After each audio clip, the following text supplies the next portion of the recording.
বাংলাদেশ কিভাবে গড়বে, কিভাবে চলবে, তার সকল কিছু তুলে ধরা হয়েছে 31 দফাতে। প্রত্যেকটি জায়গায় গিয়ে মহিলাদের নিয়ে যে উঠান বৈঠক করা হচ্ছে তার মূল আমাদের ইসলামপুরের নয়নের মণি এস.এম. আব্দুল হালিম সাহেব কমান্ডের দেশে শুধু এটুকুই অনুরোধ রাখবো যে ইসলামপুরবাসী উন্নয়নের রূপকার হিসেবে ইসলামপুরের ভাগ্য উন্নয়ন, ইসলামপুরের বাসীর ভাগ্য উন্নয়ন, জনগণের ভাগ্য পলিয়াপাকে আজকের এই অনুষ্ঠানে আসন গ্রহণ করার জন্য অনুরোধ জ্ঞাপন করছি। চিনারুলি ইউনিয়ন বিএনপির সম্মানিত। তবে আপনাদের এই গ্রামকে সর্বোচ্চ প্রাধান্য দিয়েছেন এই সত্তারপাড়ার মানুষদেরকে। আমার বাবা, আমার চাচা কাইসার পালোয়ান আপনাদেরকে বিনা স্লিপে ঘরে ঘরে ডেকে নিয়ে আপনাদেরকে সহযোগিতা করেছেন।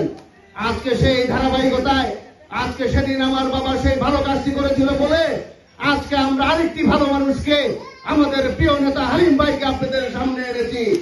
আমরা কোন অথর্ব বুড়া মানুষকে নিয়ে আসি নাই। আমাদের প্রিয় নেতা বাংলাদেশের সর্বোচ্চ চাকরি করেছেন।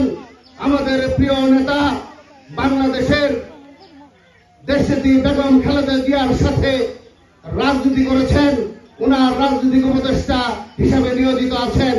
এখন পর্যন্ত তার নামে কোনো দুর্নীতির মামলা হয় নাই। বন্ধুরা আমার,